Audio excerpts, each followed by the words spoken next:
Hi friends, welcome back to my channel. ഇന്നത്തെ നമ്മുടെ recipe Onam special അവിയലാണ്. അപ്പോൾ വളരെ ടേസ്റ്റിയായി നമുക്കൊരു അവിയൽ എങ്ങനെ തയ്യാറാക്കാമെന്ന് നോക്കാം. അപ്പോൾ ഇതാ അവിയലിന് വേണ്ട നമ്മൾ വെജിറ്റബിൾസൊക്കെ എടുത്തിട്ടുണ്ട്, എല്ലാം ഒന്ന് കട്ട് ചെയ്ത് എടുത്തിട്ടുണ്ട്. അപ്പോൾ നമുക്ക് ഏതൊക്കെ വെജിറ്റബിൾസ് ആണോ വേണ്ടത് അതെല്ലാം ഇവിടെ എടുത്താം. ഞാനിവിടെ എടുത്തിരിക്കുന്നത് കായ, ക്യാരറ്റ്, വെണ്ടയ്ക്ക, വഴുതണങ്ങ, അങ്ങനെയുള്ള കുറച്ച് വെജിറ്റബിൾസ് ഞാനിവിടെ എടുത്തിട്ടുണ്ട്. ഇനി നമുക്ക് അതൊന്ന് നീളത്തിലാണ് ഒന്ന് കട്ട് ചെയ്തെടുത്തിരിക്കുന്നത്. ഇനി നമുക്കതിലേക്ക് 1/2 സ്പൂൺ മഞ്ഞൾപ്പൊടി, കുറച്ച് കറിവേപ്പില, ഇനി നമുക്കിതിലേക്ക് കുറച്ച് വെളിച്ചെണ്ണയും കൂടെ ഒഴിച്ചു കൊടുക്കാം. എന്നിട്ടൊന്ന് നന്നായിട്ടൊന്ന് മിക്സ് ചെയ്തെടുക്കണം. അപ്പോൾ അത് നന്നായിട്ടൊന്ന് മിക്സ് ചെയ്തെടുത്തിട്ടുണ്ട്. ഇനി നമുക്ക് ഈ കഷ്ണങ്ങളൊക്കെ ഒന്ന് വെന്ത് വരാൻ ആവശ്യത്തിനുള്ള വെള്ളവും കൂടി ഇതിലേക്ക് ഒഴിച്ചു കൊടുക്കാം. ആവശ്യത്തിന് ഉപ്പ് കൂടി നമുക്ക് ഇതിലേക്ക് ഇട്ട് കൊടുത്ത് നന്നായിട്ടൊന്ന് മിക്സ് ചെയ്തെടുക്കണം. എന്നിട്ട് നമുക്കിതൊന്ന് വേവാൻ വേണ്ടി മാറ്റി വയ്ക്കാം. അപ്പോൾ ഇതാ ഒന്ന് വേവാൻ വേണ്ടി നമ്മൾ വെച്ചിട്ടുണ്ട്. ഈ സമയം കൊണ്ട് നമുക്കിതിന് വേണ്ടിയുള്ള ഒരു അരപ്പ് തയ്യാറിയെടുക്കാം. അപ്പോൾ ഒരു മിക്സിയുടെ ജാറെടുത്ത ശേഷം അതിലേക്ക് കുറച്ച് തേങ്ങ ഇട്ടിട്ടുണ്ട്.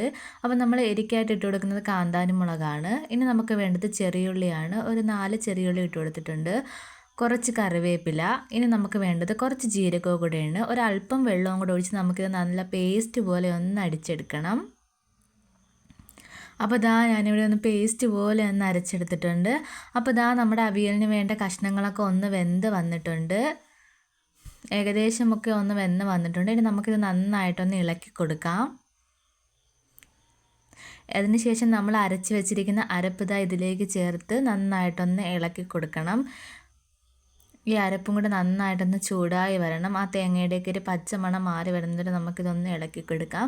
ഒരു മീഡിയം ഫ്ലെയിമിൽ വെച്ച് വേണം ഇനി നമ്മളിതൊന്ന് കുക്ക് ചെയ്തെടുക്കാൻ. നമുക്കിതൊന്ന് അടച്ച് വെച്ച് നന്നായിട്ടൊന്ന് വേവിച്ചെടുക്കാം കുറച്ച് നേരം കൂടെ.